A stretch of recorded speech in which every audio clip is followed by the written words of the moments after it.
তামাক পণ্যের যে 4টি স্তর আছে নিম্ন সিগারেটের, মূলত নিম্ন, মধ্যম, উচ্চ, প্রিমিয়াম,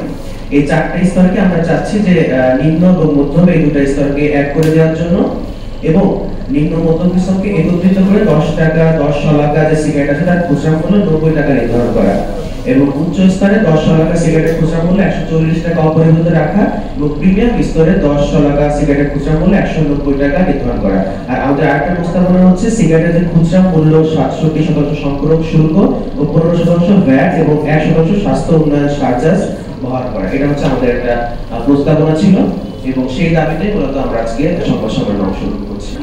একটা কনজিউম করে যারা, তারা বেশিরভাগ কিশোর এবং শিশু। শুরুটা হয় শিশু থেকে বা কিশোর থেকে। যারা ধূমপানে অভ্যস্ত তারা এটার বিকল্প পথ বা কোনো না কিছু এটা বিকল্প তারা বের করতে পারে, কিন্তু আমরা যদি একদম মুখ থেকে এটাকে একদম নির্মূল করতে পারি, একদম মানবিক পর্যায় থেকে, যার নিজস্ব মানবিকতা, নৈতিকতা, শুধুমাত্র স্বাস্থ্যের যে তার ঝুঁকির পাশাপাশি মানবিকতা, যে তার ধূমপানের ফলে শুধু তার নিজের না, তার পরিবেশ, প্রকৃতি, সমাজ এবং তার শিক্ষা জীবন,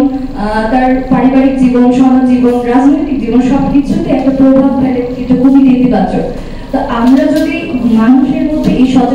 সচেতনতাটা বৃদ্ধি করতে পারি যে ধূমপান তাদের জন্য ক্ষতিকর, এটা শুধুমাত্র একদম নির্মূল করলে যে আমরা সব জায়গা থেকে, অনেক ইন্ডাস্ট্রি আছে, এটার প্রচলন আছে, ব্যবসা প্রতিষ্ঠান আছে, আমরা একবারে না বললে হয়তো এটা একবারে বন্ধ হবে না, তবে আমরা সেদিকে অগ্রসর হচ্ছি একবারে বন্ধ করার দিকে, কিন্তু আমাদের পদক্ষেপগুলো ক্ষুদ্র, এবং আমরা এই মূল্য বৃদ্ধির মাধ্যমে আগে নিরুৎসাহিত করতে চাচ্ছি যেন বিশেষ করে শিশু কিশোররা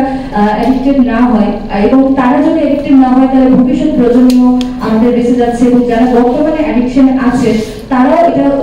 সেইভাবে নিতে পারবে না। আসলে আমাদের, আপনারা জানেন, ঢাকা আহসানে মিশনের হেলথ সেক্টরে টোব্যাকো কন্ট্রোল প্রজেক্টের আন্ডারে আমরা আহসানে mission from for health and wellbeing আমরা বিগত অনেক বছর যাবত কাজ করে যাচ্ছি, এবং আমরা কিন্তু নিয়মিত আকারে আমরা মানববন্ধন করি, এটার জন্য আমরা প্রশিক্ষণের ব্যবস্থা করি, আমরা সরকারের কাছে দাবি জানিয়েছি, তাছাড়া আমরা প্রেস কনফারেন্স করেছি, আমরা সিগনেচার ক্যাম্পেইন করেছি, আমরা রিসেন্টলি তালুকদারের সামনে কয়েকবার মানববন্ধন করেছি এবং সরকারের দাবি সমূহ আমরা প্রস্তাব করেছি। তাছাড়া আমাদের এই কার্যক্রমগুলো চলমান, আসলে আমরা door to door, peer to peer আমরা অংশগ্রহণ করে বিভিন্ন বিশ্ববিদ্যালয়ের, বিশেষ করে Dhaka university, Jahangirnagar university, Jagannath university, বিভিন্ন ইউনিভার্সিটি ইউথদেরকে নিয়ে আমরা কাজ করি, তাদেরকে নিরুৎসাহিত করি। আমাদের জগন্নাথ ইউনিভার্সিটির একটা একদম ক্লাব আছে, তো সেই জায়গা থেকে মূলত আমরা এই কাজগুলো আর কি দীর্ঘদিন ধরে করে আসছি। সিগারেট ছেড়ে বিড়ি বেছে নেওয়ার চেয়ে বিড়ির পরিবর্তে সিগারেট বেছে নিতে বেশি আগ্রহী। বিড়ি ও ধোঁয়াবিহীন তামাক পণ্যে কর সুপারিশ সমূহ: ফিল্টারবিহীন 25 শলাকা বিড়ির খুচরা মূল্য 25 টাকা এবং ফিল্টারযুক্ত 20 শলাকা বিড়ির খুচরা মূল্য 20 টাকা নির্ধারণ করে 45% সম্পূরক শুল্ক আরোপ করার প্রস্তাবনা করছি। অন্যদিকে প্রতি 10 গ্রাম জর্দার খুচরা মূল্য 55 টাকা এবং 10 গ্রাম গুলের খুচরা মূল্য 30 টাকা নির্ধারণ করে 60% সম্পূরক শুল্ক আরোপ করার সুপারিশ রাখছি। এছাড়া সকল তামাক পণ্যের খুচরা মূল্যের উপর 15% মূল্য সংযোজন কর এবং 1% স্বাস্থ্য উন্নয়ন চার্জ বহাল রাখার সুপারিশ করছি। বাংলাদেশ টেকসই উন্নয়ন অভিষ্ট অর্থাৎ এসডিজি এবং অসংক্রামক রোগ প্রতিরোধ ও নিয়ন্ত্রণে বৈশ্বিক পরিকল্পনায় তামাক নিয়ন্ত্রণ সংক্রান্ত লক্ষ্য অর্জনে বদ্ধপরিকর।